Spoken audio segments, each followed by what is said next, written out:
Good morning, everyone.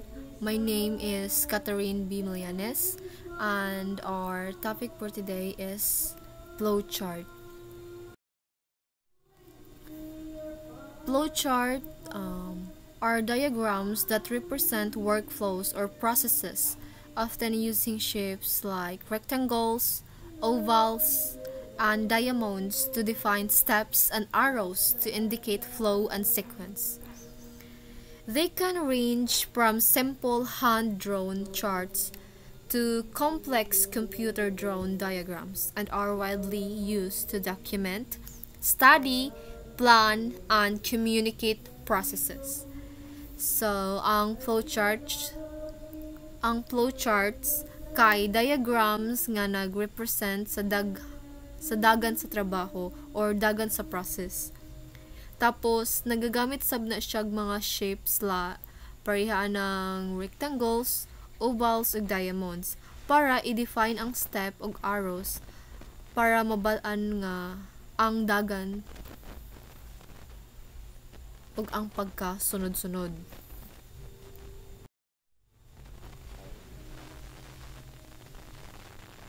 Specialized names for flowcharts include process flowchart, process map, functional flowchart, business process mapping, business process modeling and notation, or BPMN, and process flow diagram or PFD. Flowcharts are related to data flow diagrams or DFDs and unified modeling languages UML activity diagrams. Standard flowcharts symbols were developed by the American National Standards Institute, ANSI. Pwede siya simple or lisod nga visual diagrams nga gamiton og represent sa process. Ang simple flowcharts kay pwede siya hand-drawn sa papel og nagpasabot na siya straight to the point jud ang dagan sa trabaho. Parehas ng decision-making process. On the other hand, ang complex flowchart kay pwede siya makahimo gamit computer software aron ipasabot ang libog nga system, algorithms or procedure nga daghay mga steps. So, ingani ang flowchart, dira ka magsugod, start, then next na sad, sunod na sad.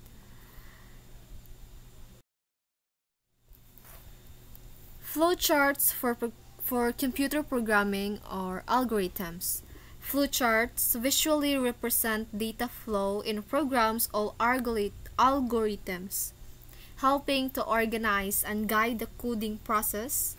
They demonstrate code organization, visualize code execution, show the structure of website or applications, and understand user navigation.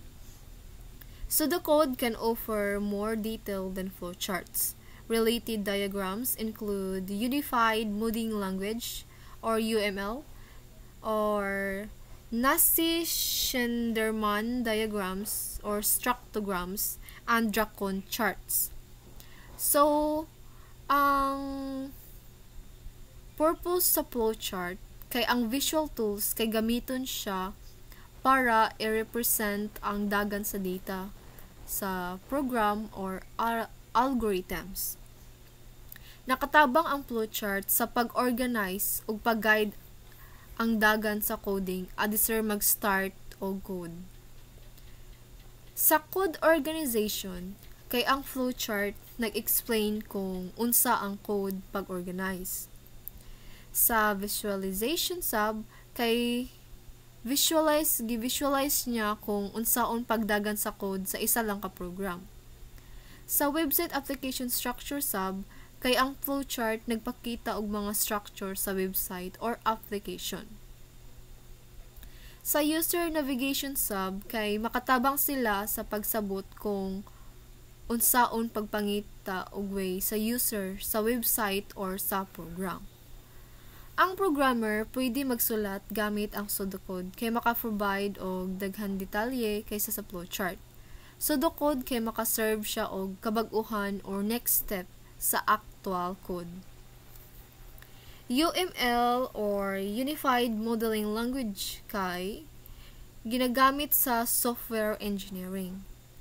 Ang structograms kay ginagamit po na siya para structured sa programming. Ang Dragon Chart sub kay visual programming language nga gigamit aron maka-produce og flowchart. How to plan and draw a basic flowchart. Define your purpose and scope. Clearly state your goals and ensure you study the right things with appropriate start and end points.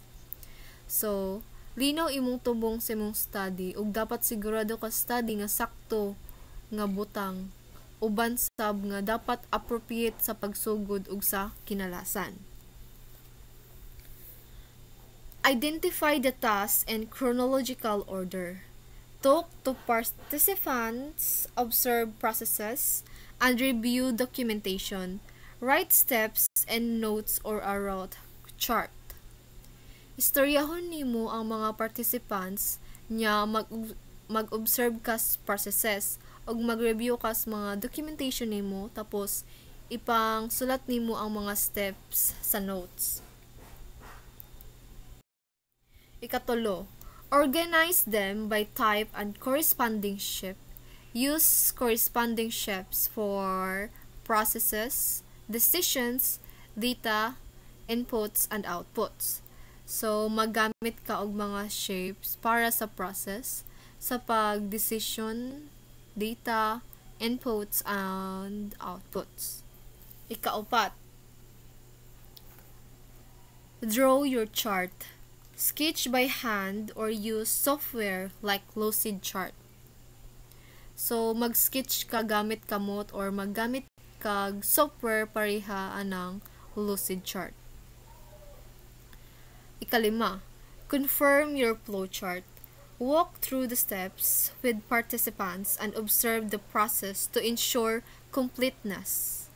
So, mag-observe ka sa process aron i-sure nga wala na jud nalimtan nga importante sa imuhang purpose. Flowchart tips. Ensure your flowcharts are tailored to your audience by ensuring clear communication and focusing on their specific needs and preferences. So, siguraduha nga imong flowchart sakto sa imuhang audience pamaagi sa pagpanigurado nga linaw imuhang communication ug nag-focus ka sa mga kailanganon nimo og mga references. A swim lane diagram can be utilized when charting processes involving multiple teams or departments to clearly outline responsibilities and handoffs. So, maggamit siya kung ang charting process kay nag-involve og daghan nga mga team or departments aron malinaw ang responsibility. Tapos,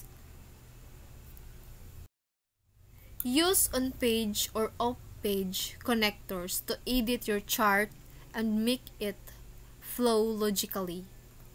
This can allow you to break up a chart into separate pages and still flow well. So, magamit og on-page or off-page connector sa pag-edit sa imuhang chart og buhata nga ang dagan naglogically. Pwede ni makaguba og chart para bahin-bahinon ang pages og mudagan gihapon siyag tarong. There are two types of flowcharts. Mao ang program flowchart o system flowchart. So, kana sila is mao din na ang shape nila o unsa ang ilahang mga description. So, sa kanang oval, dira mao na ang start o ang stop. Sa kanang rectangle, muna siya ang process. Tapos, sa parallelogram is input ug output. And then kanang isa is predefined process. Then sa diamond or trapezium, decision box, tapos ang circle is connector, then ang arrow mo na sila. So mo na sila nga mga shape nga panggamiton. First is start and stop. Represent start and stop of program. Second, input-output. Parallelogram is used to denote input and output of data. We take data through it and display result also using the symbols. So, ang parallelogram kay gigamit para kanang imong pasabot sa input ug output sa data. Kay manguha tag data pinaagi ana og pagpakita sa result gamit ana nga mga symbols. Ikatulo, process. Rectangle is used to denote process, pure formula, increment and decrement, and assigned value also. So, gamit siya para sa kanang imong pasabot sa process, sa formula, pag-ubos ug pagtaas ug assign sa value sub. Ikaupat, predefined process. The predefined process is denoted by the symbol. Example, sorting and display is predefined process and represented as. So, ang una nga nabal-an nga proseso kay gipasabot ana nga symbol. Muna ang sorting and display. So, ikalima, decision box. It is a symbol of decision. All type of decision is written in it. Ang symbol siya sa decision. Tanan klase nga decision kay nakasulat diha. So, lastly, hindi pa di ay last. Napay di ay. Connector. It is used to link to segment of flowchart to complete as one. So, gamiton siya para sa link para tungaon sa flowchart para makompleto as one. Last is data flow. It is used to show data flow from one component to another component, one process to another, and one symbol to another symbol. So, gigamit siya para ipakita ang dagan sa data nga gikan sa isa padung pod sa isa.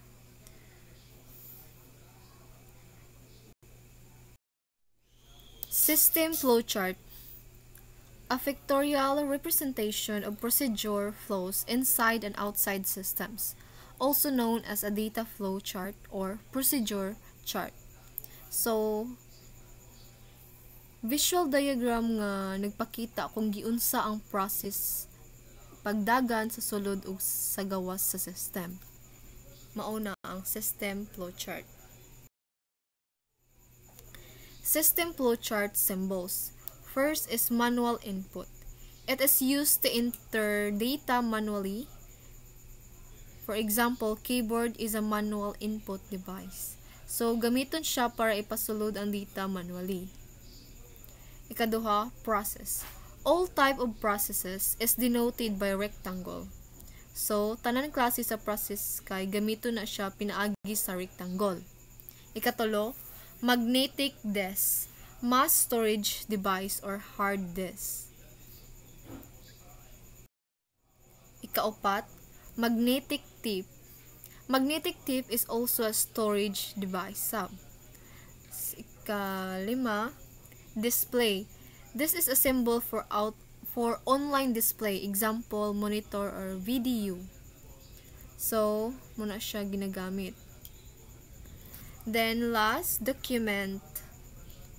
The printout document is denoted by this symbol.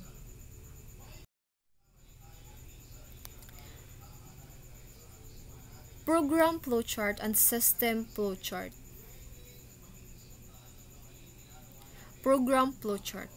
Flowchart is a pictorial program representation technique that uses spatial symbols to solve programming problems, representing programs using geometrical patterns. So, gamiton siya para sa pag-represent sa technique nga gigamit ang mga spatial nga symbols aron isolve ang programming problems. Nagrepresenta sa programs gamit sab ang mga geometrical patterns. A program flowchart is a tool used by programmers to design and solve problems, and it is crucial in the design of candidate system. So, tool siya nga gamiton siya pinaagi sa programmers para mag-design og magsulbad og mga problema. Og importante siya sa design og sa candidate system. System flowchart. A system flowchart, also known as a data flowchart or procedure chart, is a pictorial representation of internal and external procedure flows using specific symbols. So, gamiton siya para sa pagrepresenta sa sulod o gawas nga dagan sa procedure, gamit ang mga specific symbols.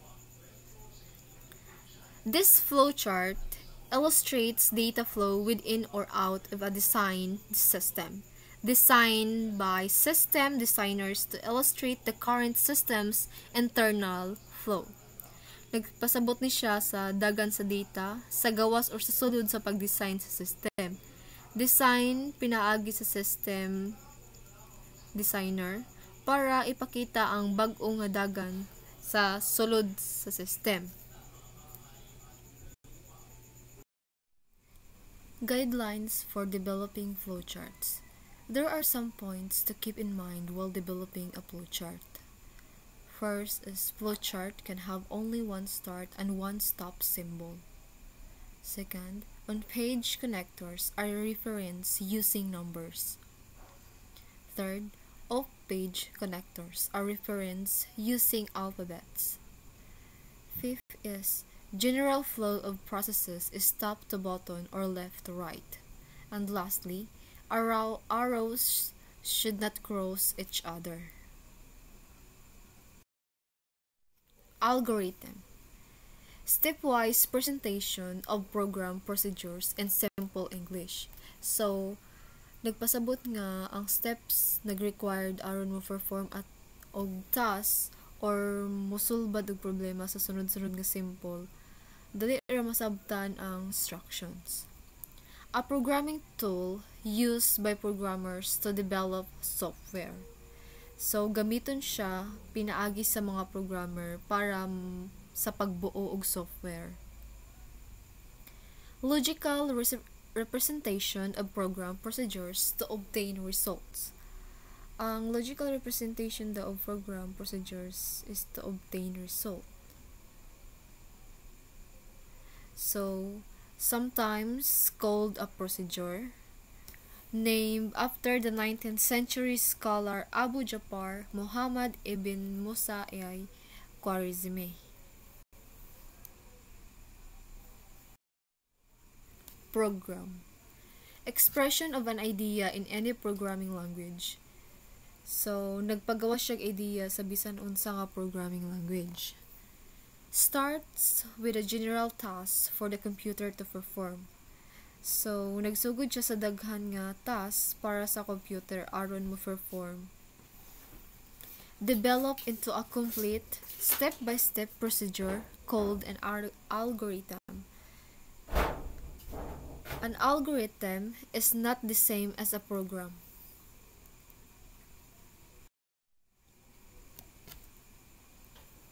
Language independent, simple, complete, and ambiguous step-by-step program flow. No standard format or syntax for the algorithm. Helpful to understand problems and plan out solution. Example sa algorithm. So, ingali siya. Step 1, start. Step 2, read. x1 and x2, y1 and y2. So, ingani ang procedure niya sa algorithm. Summary. Programming solves real-life problems using efficient tools and coded instruction for computers. So, ang programming mag-solves og mga tinuod nga life problems gamit ang mga maayo nga tools o coded instructions para sa computers. Flowchart is a diagram representing a workflow, process, or algorithm used for visualizing data flow and explaining programs before coding. So, ang flowchart daw kay diagram nga nagrepresenta sa dagan sa trabaho, sa process or algorithm. Gamit siya para sa pag-visualize sa dagan sa data o pag-explain sa program adisar mag-coding. Algorithm, a stepwise presentation of program procedures and simple English used to develop software and represent program logic. So, sunod-sunod nga mga way sa program sa simple nga English. Gamit siya sa paghimo og software og representa sa program logic. Decision table defines a logical procedure with conditions and actions, useful for communicating and documenting complex decisions. So, nagpasabot ang logical procedure uban ang condition ug action. Gamit siya para sa pag-communicate og documenting sa mga lisod nga decision. And that's all. Thank you.